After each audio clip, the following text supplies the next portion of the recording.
for these prices. Around as Climbing the Pocket Network presents Jason and the boys talking everything Minnesota Vikings. Watch the countdown timer. Away we go again. Lost like I'm lost on purpose. If found, please return to.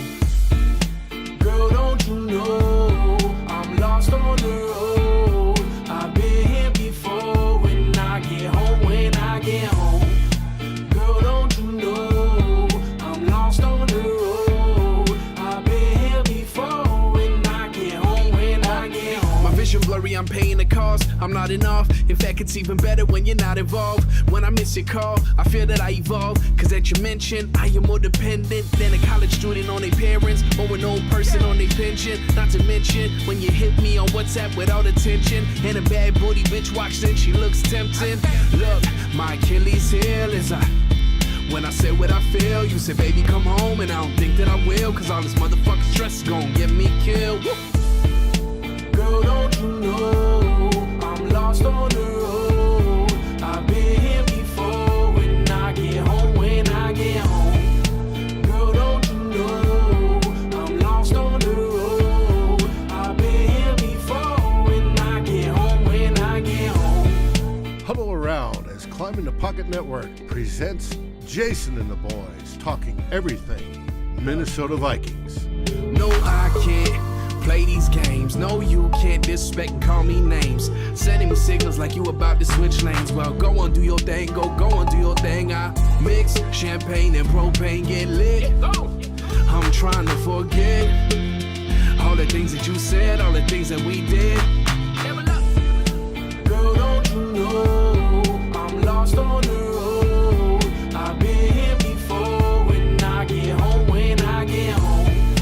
girl, don't you know I'm lost on the road? I've been here before. When I get home,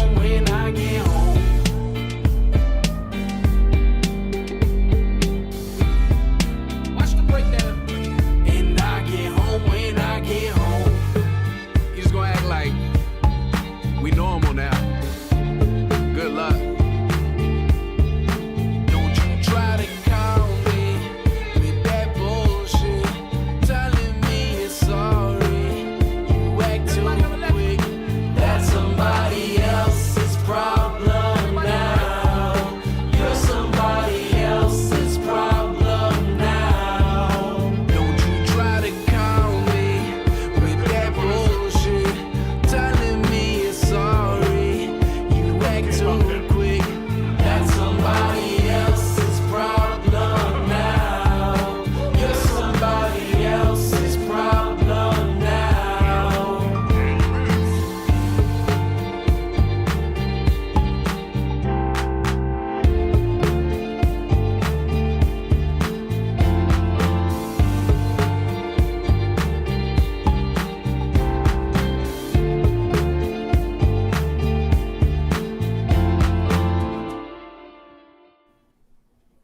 Hey, everybody, and I got the wrong scene up. How about that?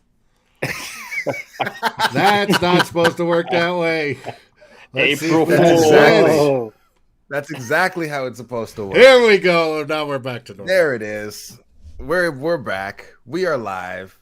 Everyone got to see David, so everyone is having a good day. And we're about to talk some Vikings. So let's get this thing going. My name is Jayson Brown. You can find me on Twitter at BrownJason. And not sure, is he awake? Is Is he on Myles his even? phone? Is he? There he up? is. There's the man. Wide receiver one. Come back to us. How you doing? How you been? Miles, What's going Miles on, my dude? Twitter. What up, man? I'm sorry. Head's out of it, man. It's been a long day. Been a long week. I feel you. It's only I feel you. Tuesday. I feel you, bro. Get that vacation book. Get it booked. Get on down to Shit. Mexico. Do your thing. Flip, my man. How you doing? Loving the shirt. Missing the bookshelf. How you doing, my man? Hey, downgrade. Back in LA. This is tell his you- second. This is the second location. This ain't the main spot. Yeah, this But I feel like if we This ain't the tilt the beach camera, we house. might be able to see Flip's shoe closet in the background or something. Whatever. I got no secrets. I got nothing hiding in my closet. I tell y'all, I went to the gym for the first time on Monday in a long time, and Hey, Flip got vaccinated, huh? Because he been talking Flip is wild. old.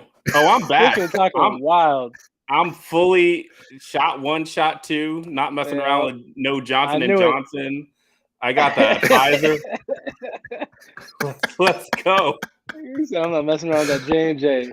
Flip is back on it in the gym. I understand. So in the gym, booking flights, Flip is back. I can barely walk right now, man. My back did like 2 deadlifts. He carrying the group chat in too. Leg day? And he carrying the group chat too, so you know he's tired. Well, everybody seems a little tired, so let's jump right into it. Let's get to it so everybody can get up out of here and go to sleep. So there was some news, some not so good news. I know the preview that David put on Twitter said we were going to talk about it, but like we're not going to do that because there's really nothing to say. It's terrible.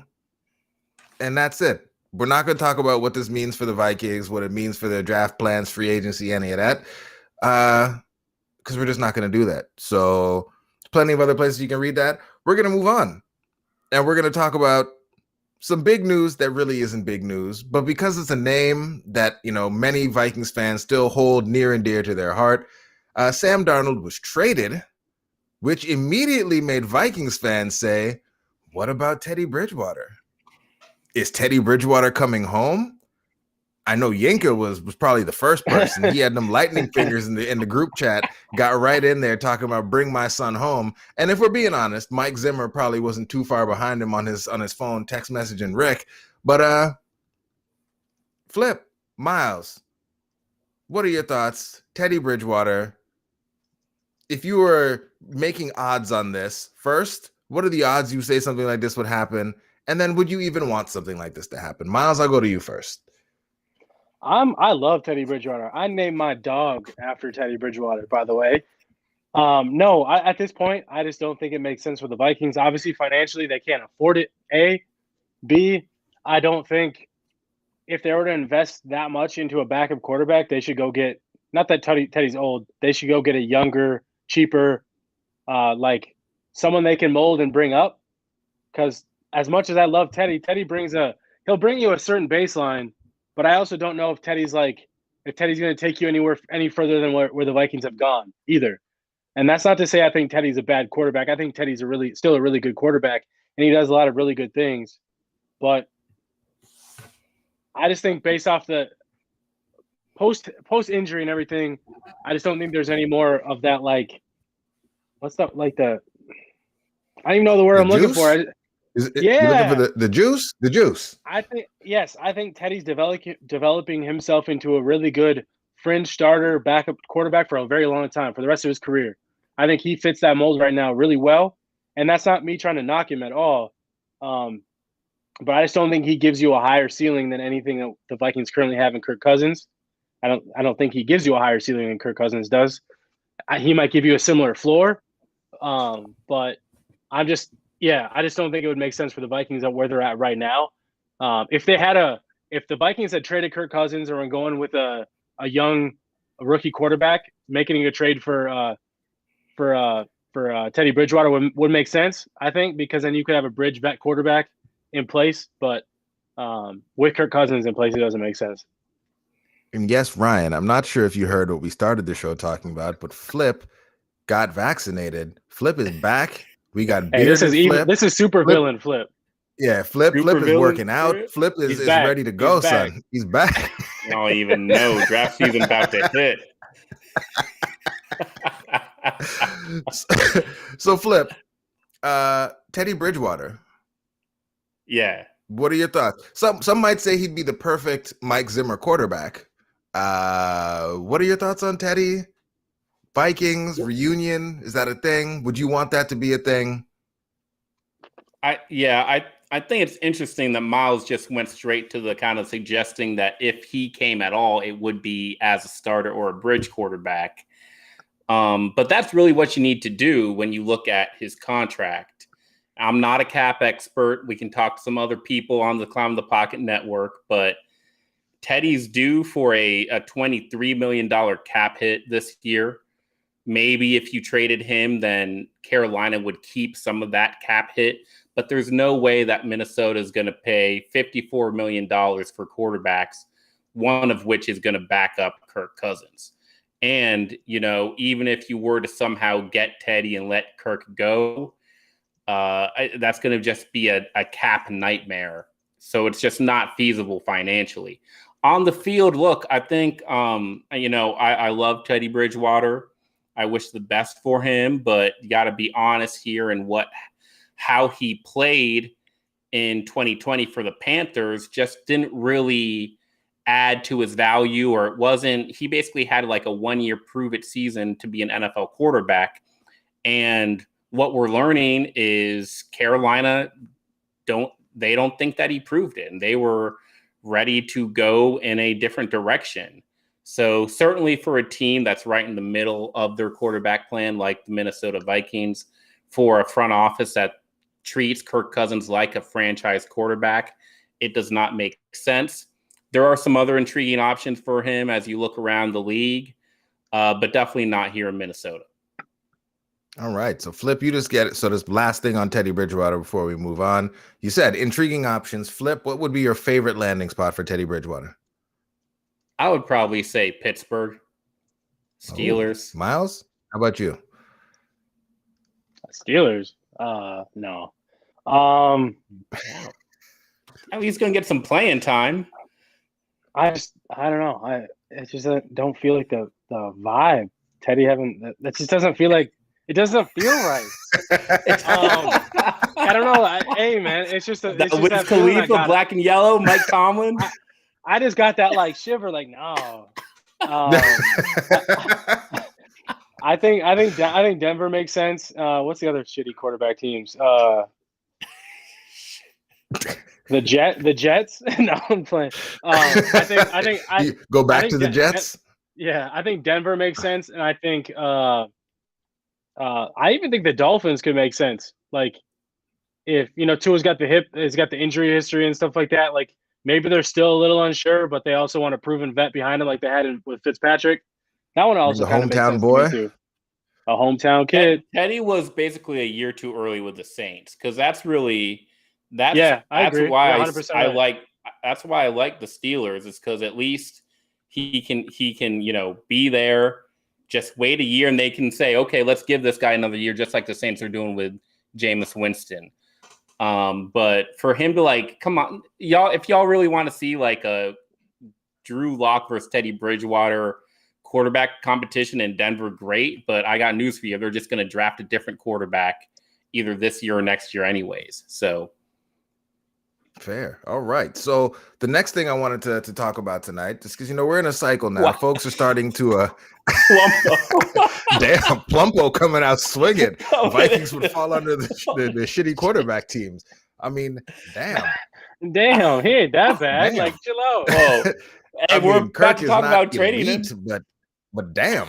But I guess you're right. We are about to talk about, potentially trading Kirk Cousins. So, Dave, can you throw up the treat from our man, Krauserific, fellow contributor? Nope, not that one. The other one. Fellow contributor at the Daily Norseman. There it is. So he says Vikings fan can correctly point out the limitations of Kirk Cousins as QB1, but here's what it might have cost to replace him this year. 2 firsts, a third, and a quarterback for Stafford, a first, a second, and a third for Wentz, 3 picks for Darnold, 2 future firsts, and a third to move up 9 spots in the first round. So Flip, Myles, when you read this, for me, the first thing that popped up is like, if these are the prices that you're getting if you trade a quarterback, then we should be trading Kirk Cousins because, people are paying way too much for quarterbacks right now. But Plumbo Flip, I'll go to you first here. Huh? Plumbo ain't going to pay. He's not paying. Flip, when you see something like that, you see what the market is for quarterbacks out there in trades. What are your thoughts on what we're doing with Kirk Cousins? Like, it feels like this would be the time. Get him up out of here and then see what the future holds. Yeah, it's about those future picks, and one theme you're going to hear a lot from me during the month of April is those future picks are future bets.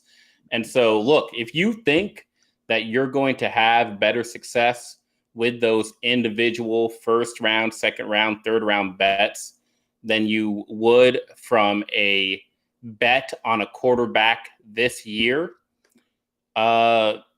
then sure, then you don't trade Kirk Cousins because you think you're going to be able to get solid receivers and solid role players and solid offensive linemen with all those picks that you've got. But what we've seen from the Vikings is that, those picks don't always pan out. They're hit or miss. So I guess it's if you trade Kirk, then you're going to need to make another significant quarterback bet. And if you keep Kirk, then you're basically saying, okay, how can I continue to add these smaller pieces around him, but do it in a better fashion than they have done for the last 3 years? Me personally, I think Rick Spielman's an okay drafter. If we show Kirk the door, maybe that gives him an extra pile of picks to move and trade up and get the right values and see some better drafting from us. But I definitely understand the narrative where you're like, man, those picks are just a crapshoot anyways, and I don't think those bets are worth trading what we have as a known quarterback in Kirk Cousins. So Myles, what are your thoughts? Like, given the market, does seeing just what quarterbacks are going for right now, and especially a quarterback like a Darnold, who is nothing special, like, what are your thoughts on like Kirk Cousins? Like, Darnold's been bad. I know, like, he's had flashes, Yeah, he's a 100%. throw here and there, but like Darnold has not been good. Also, I mean, I guess there's the Adam Gase factor to mix into all that. Maybe he'll have a resurgence someplace that Adam Gase isn't trying to actively get him killed. But like, would Kirk Cousins like trade Kirk for Flip? Flip is too valuable, Jerome. I'm sorry. That's not going to go well, man. Deal. We would never make that deal. Deadlift right now. Myles, what are your thoughts on this? Like, you trading for Kirk, or do you kind of look at the other side where it's like, it is a crapshoot, so just kind of hang out, keep the quarterback you got, and try to figure it out? I mean, so yes, Kirk Cousins, one of the better quarterbacks the Vikings have had in history, sure. But at the same time, Kirk's also not the type of quarterback that's going to elevate the talent around him. I've said this 100 times. So you're paying a significant cost for that guy, and everybody always takes it as shitting on him. I'm not shitting on Kirk Cousins. Kirk Cousins is an above average, really good quarterback. But when Kirk Cousins decides to go make the kind of money he wants to make and kind of put your team in the handcuffs he does, he's also shouldn't be absolved of criticism for that either. Because if he wants to make that much X percent of the salary cap, then he also has to overcome the lesser talent around him because they can't afford to go get it. So for me, with all that, so what you do when you trade Kirk is you get all the kind of assets in a Matthew Stafford trade. Like, that's what you're expecting to get in return. Multiple, like one at least one first round pick plus. You're also losing the amount of cap space, and you're saving money. So there's that. And then you're also going and investing in a young, cheaper quarterback and trying to build around that quarterback. Now, I do agree that there's something to be said about some random team that's shitty just blowing up their entire draft just to go get one quarterback when you don't have a good roster. But for me, Jesus, I feel like the fans are like literally just trying to get us to interrupt. They're literally just going for shock value. Keep them coming, Plumpo. I'm loving it. Hey, for real. But no, so like I do think there's something to be said about the right team making a move to an aggressive move to go get, especially a rookie quarterback in the draft. There's the right teams to do it. I think the Dolphins handled it the right way. And I also think the 49ers handled it the right way. The 49ers have a really talented roster, and they have a quarterback. I know people aren't going to say it. They have a quarterback that's in a similar tier as Kirk Cousins. And to say that I'm not saying Jimmy's as good as Kirk, Jimmy helped take his team to a Super Bowl though. So we can't dog him for that, right? Like he did what we've been asking Kirk to do. So but the 49ers said we have a baseline at quarterback, but we need to improve on that quarterback. And so they went out and did it, or at least they're trying to do it. I'm not going to say it's going to happen, but I've always been of the idea the Vikings, the entire history of their franchise, outside of a couple times, have really focused on veteran quarterbacks as like either bridge or to try to build around rather than trying to heavily invest in the draft. We've seen Dante Culpepper, Teddy Bridgewater, and Christian Ponder as like the main 3 draft picks over the last 3 decades almost. I mean, for Poor true Tavares. Investments, and Tavares is a second round pick. You're right. My bad. So 4 quarterbacks. When two of them are busts, and one guy got injured. So my whole thing is, and then Dante Culpepper got injured too. But so 2 of them got injured, 2 of them were busts. When you have that much uncertainty, I just at least go take another bite at the apple rather than trying to go find the vet quarterback because you think you're just a quarterback away. And that's what it always feels like the Vikings are doing. Rather than trying to rebuild with a quarterback, they're trying to retool with a quarterback. And it never feels like the right opportunity. And it's never worked. It's like it's literally never worked. Flip, so you made a point in the group chat today. Last point. Yeah, go ahead. Last point is it's never worked. So why not try something new? Try being aggressive when you have a draft like this one where you have some of the most talented quarterbacks, at least what people are saying, some of the most talented quarterbacks we've seen in a few years. No, John David Woody doesn't count. In the last few years, why not be that team to go get that quarterback and say, let's try it. Let's try it for ourselves for once. That's all. Yeah.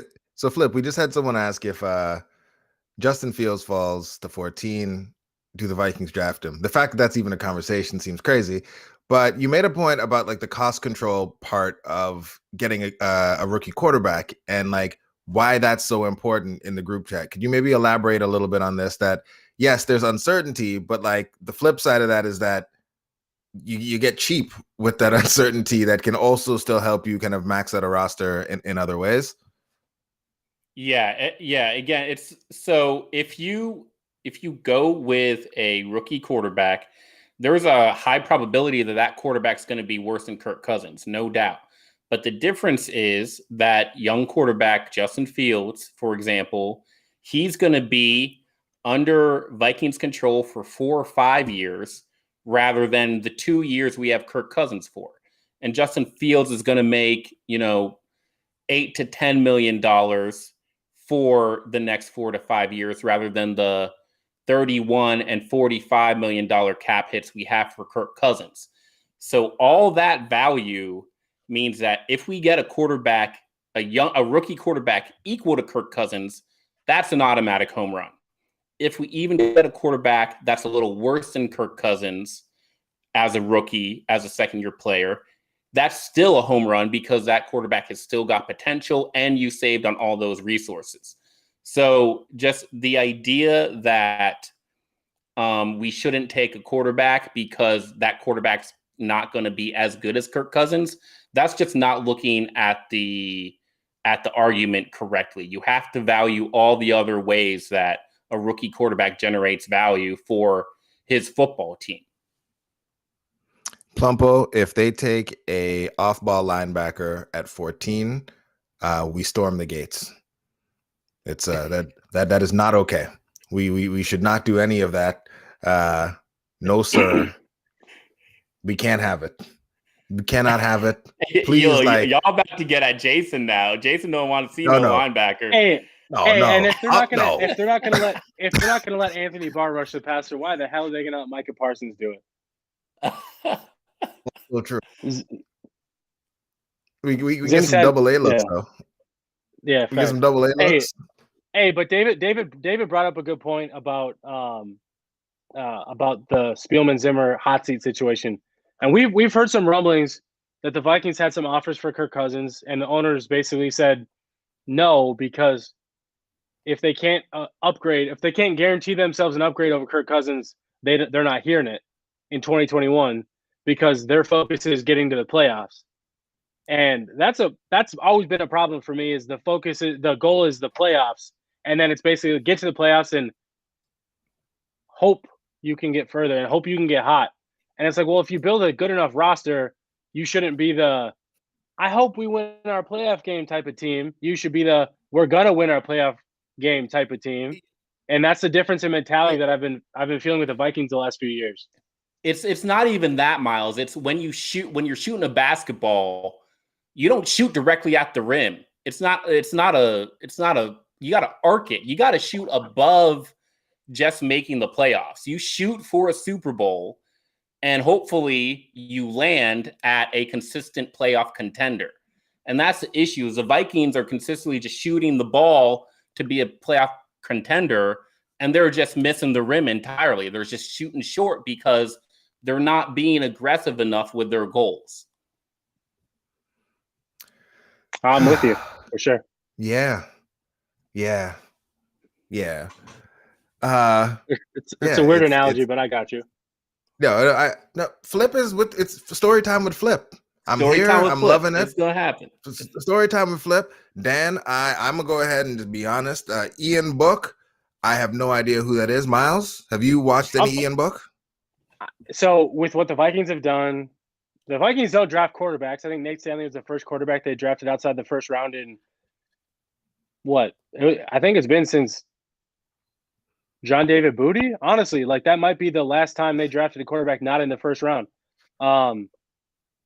So, but if they were to invest a late day 3 pick in Ian Book or like a 6, something like that, I'm fine with Ian Book as that type of backup. I think he has backup upside, like that kind of. That's what Ian Book has to me, but nothing much more than that. I'm gonna make one last comment, and y'all in the comments, like if you all want to hear us talk about something other than quarterback, we'll talk about something other than quarterback. Just say stop talking about quarterback. But I think it's Ian Book's best comparable on Player Profiler is Colt McCoy.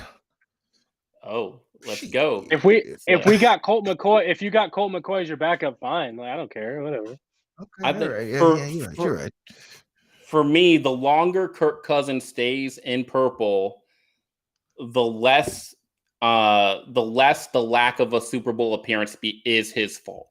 Because the Vikings know what they have in Kirk Cousins. They know what his strengths and weaknesses are. They should know what they need to do to build a roster around him. And they have 3 years of evidence for that, even if you don't want to include his Washington days. So the longer Kirk Cousins stays in purple, you have to start shifting focus to the GM and to the head coach and ask ourselves, why are we not putting... If we signed up for Kirk Cousins to be a franchise quarterback and we're treating Kirk Cousins like a franchise quarterback, then why are we not doing everything in our power to prop that franchise quarterback up for success? Because he's supposed to overcome. So let's talk about the next piece, Flip. Because one of the things, the criticism. Overcome it. If he's going to make that kind of money, he's got to overcome that shit. It's a wrap.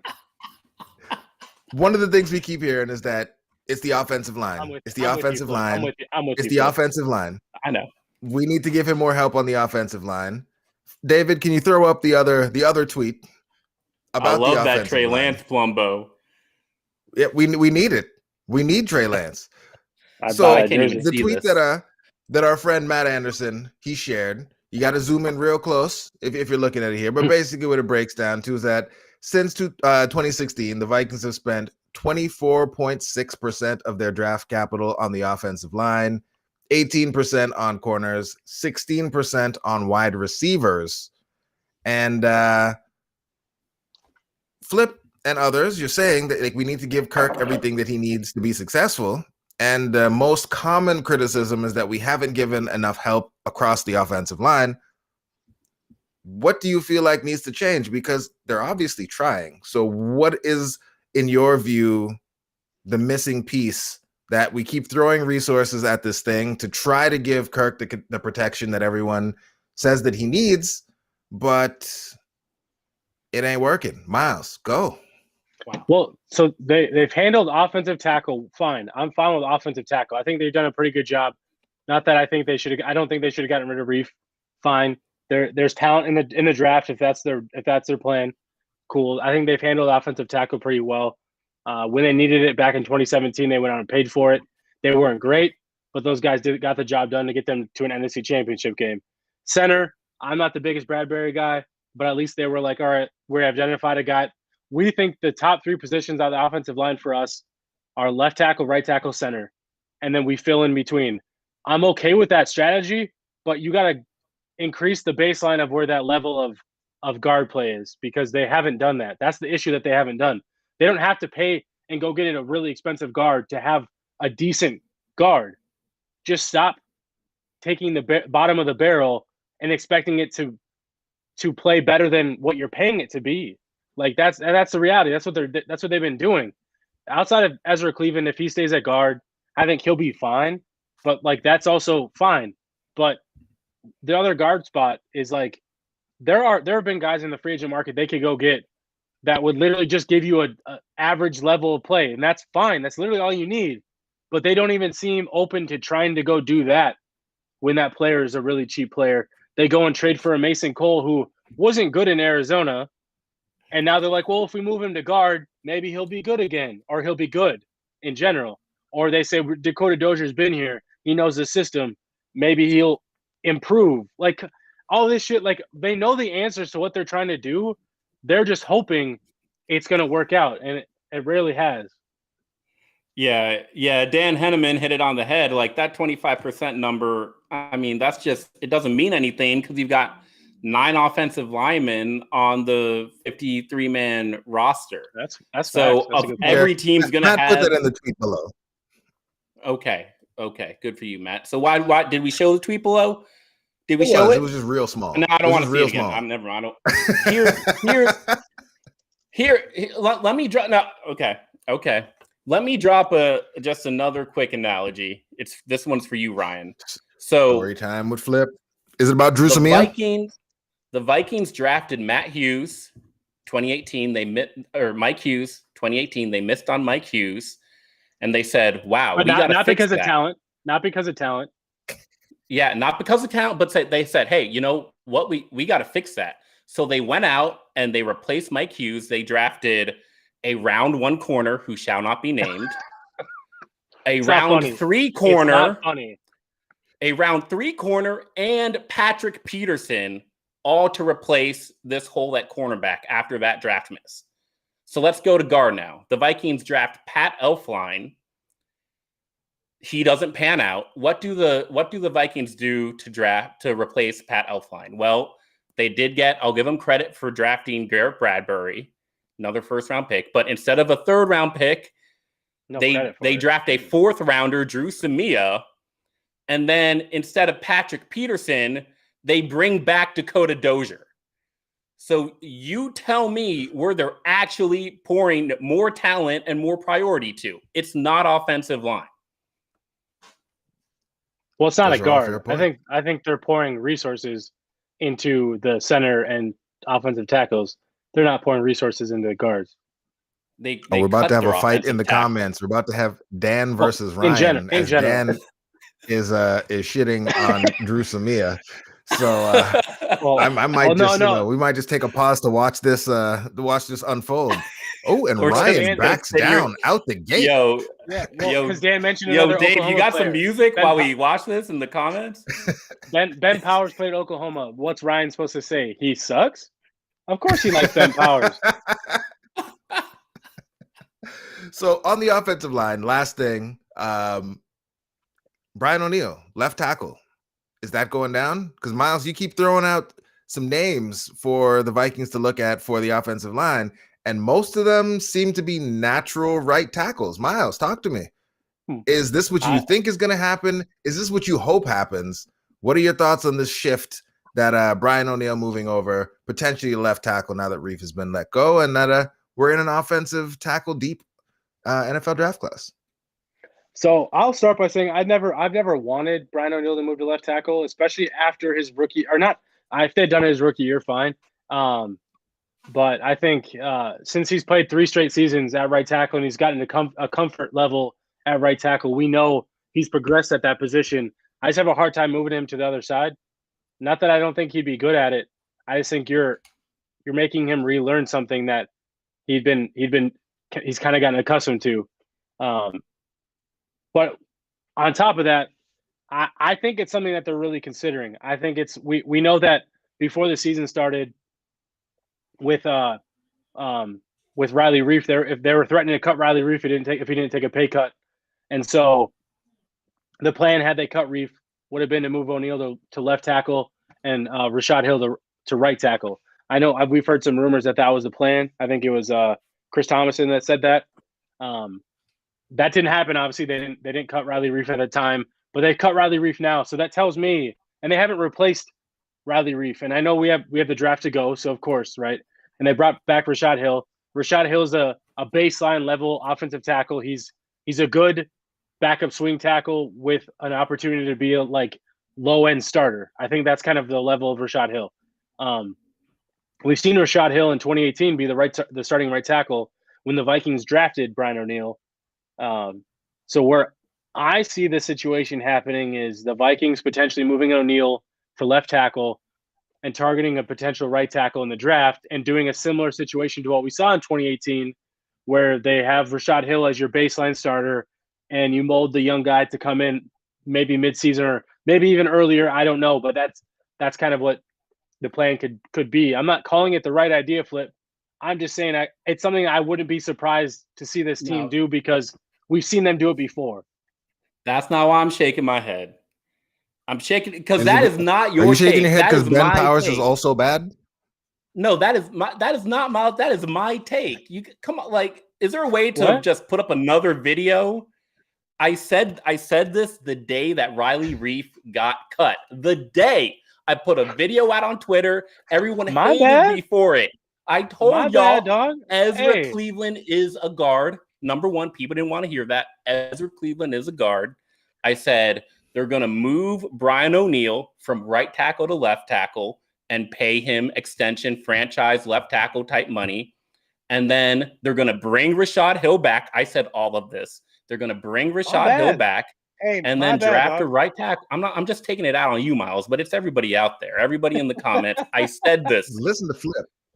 Thank y'all for listening now. And why is this going to happen? Number one, they had chances to put Ezra Cleveland at left tackle. They were not, it wasn't a large amount of chance, but it was a game here or there. It was in the preseason. They had a chance to put Ezra at left tackle. They chose not. They didn't have a preseason. They didn't have a preseason. You know what I'm talking about, training camp, whatever those COVID practices were. The end of the season they had a chance.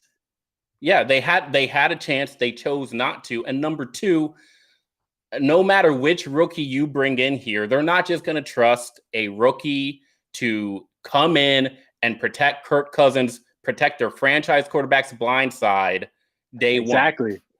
Okay, they're going to trust the right tackle that they know is a star to switch sides, trust that he can do that better than some rookie is going to come in and instantly be a great left tackle, or then Ezra Cleveland can move position and move sides because he was playing right guard. They're going to trust the most important position on the offensive line to their best offensive lineman. So Brian, whether you think it's a good idea or not, it just makes the most sense for where the Vikings are in their offensive line shuffle right now. And it has been for a couple months. Okay. Well, we all stand corrected. Flip, apologies for not giving you credit for all of your just retweet me and defend me on the Twitter a little bit more. That's all I'm saying. Oli Udo at left tackle. Jeez. We are. He might be the right tackle. Hey, he might be the right tackle. Also, Hill at left guard. They're not going to put Hill at left guard. They might. Don't act like. They might. I mean, they could. Bro, if out of all the people to put at guard, they're not putting Rashad Hill at guard. I mean, I'm telling you, there's only one thing that would not surprise me, and that's them moving Brian O'Neill to left tackle. Everything else, I mean, we've seen them do crazier stuff on the offensive line. We saw them put Pat Elflein at at right guard because he showed up at practice. He was like, you know what? I should be a right guard. And they were like, okay, let's tell everyone Pat's a right guard. That was the plan. And they cut Josh Klein for it. Yeah. I think there's more to that than that, but yeah, that's funny. All right. Last thing, gentlemen. Flip, I think you sent it in. David, do you have the screenshot of Pro Football Focus's starting lineup, projected starting lineup for the Minnesota Vikings? And I mean, if we're looking at this here, this looks like a pretty damn good football team. Like, we spent a lot of the offseason being upset about some things, but Pro Football Focus, who, you know, most Vikings fans online anyway seem to hate the Minnesota Vikings. I mean, they have us rated pretty well at most of the important positions. You know, Stephen Weatherly, not so much. But I want the people to talk, though. If you're in the comments, just give us out of 10. Yeah, how y'all feeling about this projected starting lineup? With the understanding that you know, Drew Samia hopefully won't be in there. They'll find somebody. I'm surprised he hasn't been cut yet. Ezra Cleveland will be, you know, back in his guard position, and somebody else will probably be playing tackle. But outside of that, how y'all feeling about this? Plumbo's coming after me. You know, so I look. That is. I got you, Michael. I got you. That. Preposterous, Plumbo. that starting lineup is from a draft guide, which I think is good context, which is, you know, it's not complete. And number one, it's an illustration of, you know, where maybe the biggest needs are heading into the draft. If you ask me, an NFL draft requires a long-term mindset. So I'm not even trying to make the red spots green in that starting lineup. I'm trying to find the green spots in that starting lineup with players that are over 30. Sorry, with players that are over 30 years old. So if I see a green player, if you put that up, you see a green player that's over 30 years old, that's what I think the draft need should be. Because then you've got, you know, a couple years to say, okay, who's going to come up behind Adam Thielen? You have a couple years to say, okay, if we draft a mid-round safety, what does he look like either behind or next to Harrison Smith? Those types of moves. I mean, we got to look at cornerback too, possibly, but that's a future mindset. Obviously, people who just want to plug 2020 holes, they got to get an interior offensive lineman. They've got to get an edge defender. That's just not how I think about the draft. All right, Myles, what are you thinking about when you look at that graphic? I see two elite players at two of the least important positions in football. Am I wrong? It's not. No. I'm not calling Dalvin Cook or Eric Kendricks not elite players. Those two are legit. But their positions and the value of those positions, Eric Kendricks is more valuable than Dalvin Cook, in my opinion. I know the Vikings use Dalvin Cook. That makes him more valuable. That's not what I'm trying to argue. But overall, I want to see more blue in key positions. Like, now, I think Justin Jefferson and Adam Thielen are closer to that tier than what it's shown on there. But and Daniil Hunter too, Harrison Smith too. That one, another one. But to Flip's point, aging player, you know, the potential some regression, all those things. My issue, and I've had these arguments with a lot of people, is the draft should not be a focus on immediate need. The draft is about long term and the future. So the free agency and trades and those things are about filling immediate needs, because when you put high expectations on rookies, you're probably going to get disappointed by most of them, because the amount of true contributors, and I should say true impactful contributors in a rookie class, isn't very high for most teams. You get a rare outputs from like the Tampa Bay Buccaneers last year, the New Orleans Saints in 2017, the Vikings in 2015. But those are rarities. Those don't happen every season. And especially when you're a team like the Vikings that they don't have a second round pick. So they don't have a second premium player as of right now that they could bring in the draft. They have one. So to put all of your eggs into that one basket and to hope that the 3rd and 4th round picks can become something, that's all pipe dreams. So that's one. So you're hoping that your one impactful player is that 1st round pick. That's just one player, and that's at a position like edge rusher, or I hope not interior offensive line, but like potentially offensive tackle, or maybe a wide receiver, off-ball linebacker, right? number 2, off-ball linebacker. So like that's where I'm like, you got to fill some of those holes before you get into the draft, because then you don't go into the draft thinking I have to take this position because it's a need. Now, I think the Vikings have done a better job of identifying talented positions in the draft and where the depth lies at those positions in the draft. They've done a better job of how they've identified that, but they still go into the draft with immediate needs to fill, and then they go out and address it in the draft rather than saying, and that's not to say like a Justin Jefferson wasn't the right pick, or some of these other guys that they've taken, like cornerback, he who will not be named, was not like the right position to address. It's the fact that they forced themselves to do it and didn't even try to address it in free agency or through trade to help ease and alleviate some of the pressure off of those rookies. It's just not something that you should be expecting from a rookie player because they're new to the league. That's it. Rant over. And I think show's over. There's nothing else to be said. Myles, drop the mic on a rant, and we are going to get up out of here. David, what is the schedule for the remainder of this week? Are we back on regular schedule? What's going on? Talk to me, David.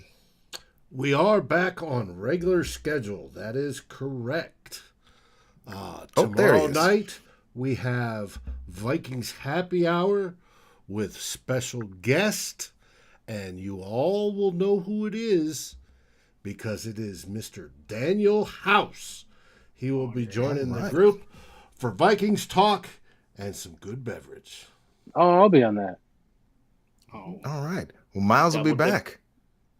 Double dipping. All right. Well, there it is. We made it through. Plumbo and everybody else in the comments, except for Ryan, thank you so much for your input today.